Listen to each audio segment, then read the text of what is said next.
Hello and welcome back to another video, and today, as you can see, we are doing something a little bit different. We are back here on MotoGP 24 for the first time, but of course you'll notice immediately that there is a World Superbike Kawasaki sat right in front of us. And that is because in this video we are checking out the preview of the SBK 26 mod by MadeByAkbar, and honestly it does look really good. I'll leave a link in the description below because at the moment there is only a preview version available, which is just the factory teams. That's over on Patreon, so that is paid, but when the mod is complete, so when all the satellite teams and everything is done, it will be available for free. So I will actually update the description when that does happen, but for now, it is just a preview. So if you're interested in trying this mod after watching the video, do go check it out in the description below. So of course, as I said, it is only the preview, so we have got the factory team so far, so if we get straight into it, you can see here Nicolo Bulega on the V4 Panigale. So of course, we've got Bulega and Lecuona on the factory Ducati. We've got Garrett Gerloff, who you saw in the menu there, on the sole Kawasaki in World Superbikes at the moment. And you've got Miguel Oliveira and Danilo Petrucci on the BMWs. Tomcat Chantra and Jake Dixon on the Fireblade. Alex Lowe's and Axel Bassani on the Bimota. And last but not least, we've got Andrea Locatelli and Xavi Vierge on the two Pata Maxus Yamahas. So I think the plan for this video is just going to be to do a bit of a race. Probably going to go for Donington Park, to be quite honest, because obviously Superbikes were just there last weekend. And I think I will go as Iker Lecuona because, of course, he finally ended the streak of Bulega wins, took his first ever win in World Superbikes, so it does feel quite fitting. So here we are then down on the grid. It's actually a very sunny Donington Park, a bit of a change of pace, although of course does actually match the real life conditions. So I guess even MotoGP 24 is up to date with the heat waves that are currently going on in this country. Now again, I know I've already said this, but I do just want to stress that this of course is a preview of the mod. It is only an early preview, so if there are some issues, I'm sure they'll be ironed out for the full release. Some things can't be really done much about. For example, obviously we've got Bastianini's face here. I don't think Lecuona's face can really be ported from the earlier MotoGP games just because of changes that are made. But without any further ado, we'll get into the actual race itself. And I've got to say, Danilo Petrucci absolutely reaching there in second position. But here we are then at the back of the grid, waiting for the lights to go out here at Donington Park. Lights out and away we go. And I must say, I do not know how good I'm going to actually be because I've been such a long time since I've played MotoGP 24. Obviously, we've had 25 and 26 since then. There's a bit of contact through turn 1 by the looks of it. Definitely feels a bit different to 26, which I was playing more recently. We've got a really good run through turn 1 there, so we've passed half the grid pretty much, already up into 7th place. Although I think on the Bimotas, Alex Lowe's there comes back past us. So that demotes us back down into P8. Surprise, surprise, Bulega is winning at the front. Are we going to be able to catch him in this 8-lap race? I'm not too sure about that because we're going to have to try to get up to speed, and we've gone on the grass and I've already crashed. Brilliant. So here we go for take 2 then. Hopefully this one goes a little bit better than the last one. Waiting for the lights to go out here. Lights out and away we go. So I think this time I'm going to just not try and pass them all through turn 1 so we can actually have a bit of a better look at all the riders as we're fighting our way through the pack. Also, I do want to try and talk a little bit more about the mod when we get a little bit of time. I'm not going to do so much commentary, but there we go. We've gone through the first corner, so I think we will try and attack now. So, of course, our first victim is Jake Dixon on that Fireblade. So they've been struggling a lot this year in real life. We've got the inside of him into the old hairpin. He's going to try and hang it on the outside, though. To be fair, Jake's brave. You can't argue with that one. And we get our way past Jake up into P10 then. Although he's going to come back up the inside of us. We're going to try and hang it around the outside. Made a bit of a mistake, a bit wide through McLean's, and that puts us back down into P11. So half a lap in, we're still in last place, and surprise, surprise, Bulega, of course, at the front. So yeah, I mean, look how big of a gap he's got already. So I think we are going to struggle to catch up to Nicolo here, but either way, that's not what this is about. And like I said, of course, it's been so long since I played MotoGP 24.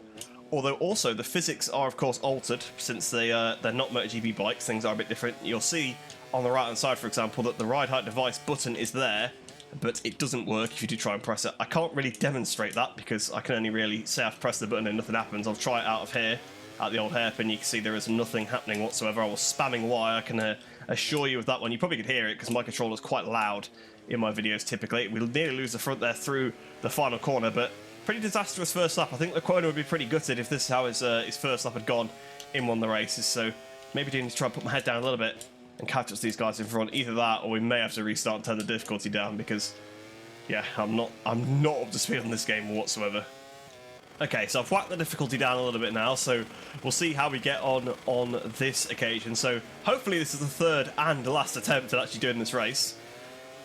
But of course that is always the problem when you jump back onto a game you've not played for quite some time. And we've picked up a first trial limits warning even earlier this time in the pit lane exit, which again, another milestone is done because you're absolutely allowed to go in there because they were doing it all weekend in real life. This time I'm just going to pass a few riders through turn 1 because I think we've seen the back of that Honda enough already in this video so far. Although Jake apparently wants us to see a bit more of it, and Subcat as well, so never mind. We're back to last position. We get past Chantra again on the run up the hill.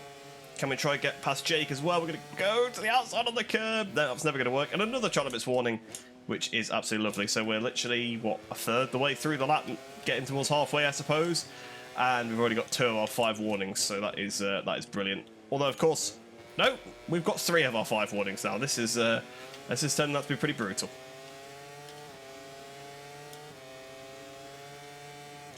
So around the outside of the Fogarty S's, can we get past some Kiat Chantra? We can indeed. Another track limits warning for someone. Balega gets one. Petrucci's leading on this occasion for the Tuber Motor, so I don't know what's happened to Balega on this occasion, but actually he might help us out a little bit because you can see he's actually down there in P4, so he's been a little bit beat up off the start because of course you'd expect him to be the fastest rider on the fastest bike. Jake Dixon looking a bit racy there with Xavi Vierge up the inside of the last corner. We're going to try and hang it around the outside. Can we try and get the cut back? Not really worked too well there, but Dixon, the home hero, has found his way past Xavi Vierge. So Vierge not quite as on it as he was in real life. He was probably doing better in the first one. Have I picked up another track this warning? No. So apparently I could go to the pit lane exit on lap 2, but it's not lap 1. So interesting track limits there, milestone. Let's see if we can size our way past Xavi Vierge. Fly through the old hairpin. The bikes just do not turn in MotoGP 24 quite like how they do in 26. So that's the game I'm playing the most recently. I mean, even compared to 25, this was fairly different. But yeah, it's another level over that, actually. That's something that I'm kind of starting to appreciate a little bit on 26, that the bikes do turn quite well when you get off the brake. Whereas on this game, that's just not the case, even though, as I was saying that, I was holding the brake through the corner. Even when I was trying to flow through, wasn't working. But again, we've wasted nearly 2 of our laps already, and we've made very little progress. We're going to go into the S's again. No, because I've just absolutely messed them up this occasion. Is that going to allow Chantra through? No, not quite. Although every AI is cutting the chicane, so maybe we'll just need to wait for them all to get... I was going to say long laps. Obviously, there isn't a long lap on this track in this game. It'll just be a 3-second penalty. Into the last corner, inside of Xavi Vierge. Well, no, we're just going to punt him out the way. There you go. Brilliant stuff. And we found our way up into 9th position. Still can't get over the fact that Petrucci's leading this one, by the way, because he had an absolutely horrible weekend here in real life. He's not having a very good season, really, actually, is he? He's having a pretty torrid time on the BMW. Oliveira faring a little bit better, but both of them having a pretty rough season with injuries and just lack of competitiveness from the bike. Okay, so I'm building a bit of pace now. I'm kind of closing up to Jake again. It does seem like the first sector is my best sector, and then they kind of pull away from me everywhere else. I really am struggling to get used to the MotoGP 24 physics. Jake Dixon taking a cheeky look back at me. I'll definitely take a bit of disrespect from that one. As we go through the S's, try and change direction. There we go, we finally got it right. We're all over the back of Jake. Surely we can go now, although I'm on the wrong side of him. So going towards the Melbourne loop. So he's actually going to probably keep it. If we can try and carry the speed through, square him off. That has worked absolutely terribly, and I've picked up a Charlotte's warning as well, so fantastic. Okay, this is when I need to try and get Jake, because this is where we're really strong up the hill. The bike, again, not turning through the old hairpin. We're closing on Jake. Are we going to be able to make a pass into McLean's? It's going to be pretty risky. Oh, that's another contact. Yeah, that's just absolutely rammed him. That's going to be Charlotte's warning. So that's not a Charlotte's warning. Oh, Petrucci! Petrucci's gone down. Wow, that's pretty crazy. So race leader has gone down, and Vierge behind as well. So maybe this is a bit of a thing with the AI. The tyres starting to go off. Probably going to start to make some mistakes. I guess the question is, can I catch Locker now? I don't think I can. So we've got 3 laps to go, and they just seem too fast for me. You cannot trail any brake in this game either, because you just absolutely plough on. Oh, Oliveira's got a penalty. I think unfortunately he's actually too far in front of me for me to benefit, but we have got the first AI that finally has exceeded their track limits allocation, and at this point the tyres are going off and I'm just struggling so much. I'm glad I turned them down, because if I'd left them on 100, what they were on to begin with, I would have absolutely got smoked. I mean, I've been smoked on 90, so that kind of tells you everything you need to know. We'll have to have a look on the replay to actually have a bit of a better look at some of the bikes, see what was going on in the race in front of us, look at some of the crashes and that, but yeah, the front guy is just absolutely bolted, and it looks like Axel Bassani is going to take a memorable win here. The Motor 1-2 at Donington Park. The way it's spread out though kind of does show you the different biker rider performances quite well, because obviously the Hondas are quite far off the back, like I'm staying ahead of them, you know, not comfortably, but you know, to the point where he can't pull a pass on me. But the guys in front, even the Yamahas, are just bolting away. Oh, it's another crash! Oliveira's down, so it's both BMWs have crashed at Coppice at this race. So you go P6 it's going to be for this one, I think then, unless there is another crash later on the lap, but I think that's basically the only place they've been crashing. Could be a penalty, I guess. No, just warnings. Jake Dixon's surely got to go a penalty now. No, not quite. He's cut that like every lap, I'm sure he has. Just want to specify though about the track limit stuff, that's just a game issue, by the way, that's nothing to do with the mod. The AI will do that in the base game as well.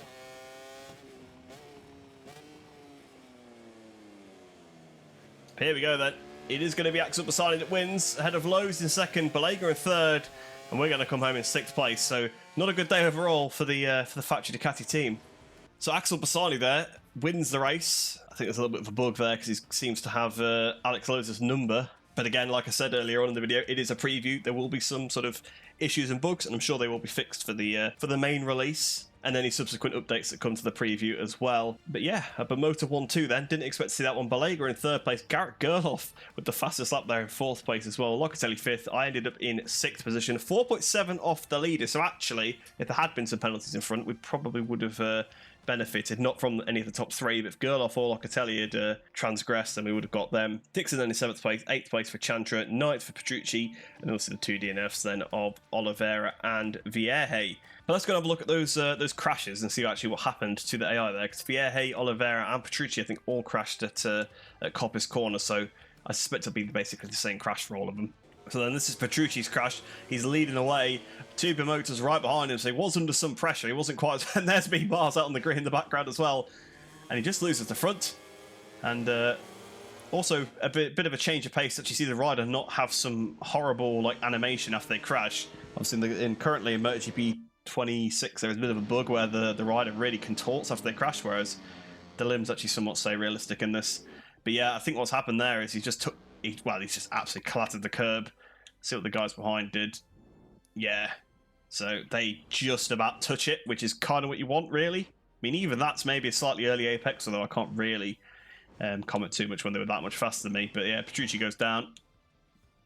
Gerloff mounts it there, gets quite lucky, and I guess behind was it Vierge crashed at the same time. So Vierge here actually looks like he's going for a pass on Jake. So that could be the catalyst for that. But the inside, yeah, that's going to be it. Oh, there's actually a little bit of contact between the two as well. And down went Xavi Vierge. So actually slightly different. I thought we were just going to basically have a carbon copy crash here, but yeah, Xavi's up the inside. It's a bit optimistic because Jake is going to be able to carry the speed around the outside into that corner, into Coppice Corner. And yet they are just going to come together. Small bit of contact. He's also miles on the inside of the curb. So actually I think the curb is really what's caused the crash, even though there was a little touch.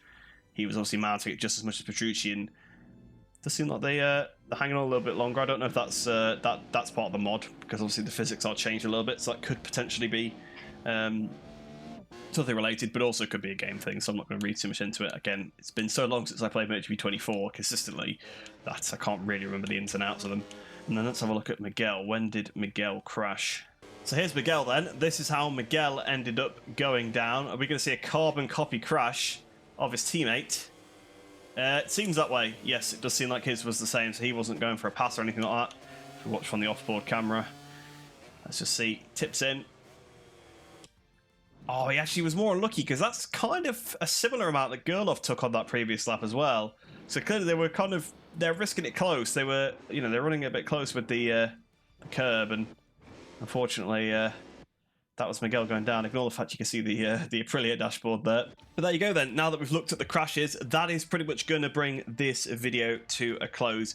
Once again, I just do want to say a massive thank you to Akbar for allowing me to actually have access to the mod and give it a try. Like I said earlier on in the video, of course, this is the preview version with just the factory teams in it.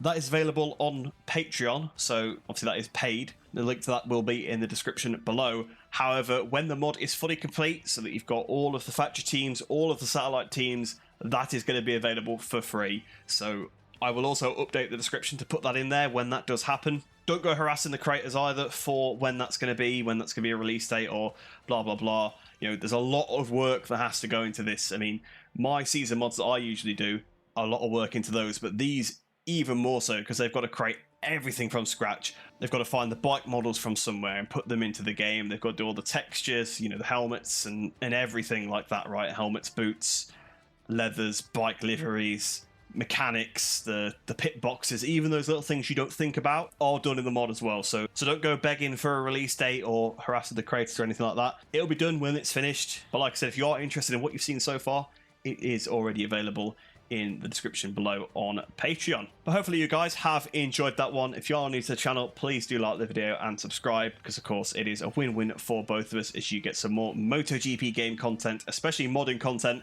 from other people's mods, my own mods. If you're interested in that kind of stuff, this is the channel to be on. There is no other channel like it. But if you like MotoGP games and you like modding, then this is definitely the place to be. But like I said, hopefully you enjoyed that one. Hope you enjoy the rest of your day, and I shall see you in the next one.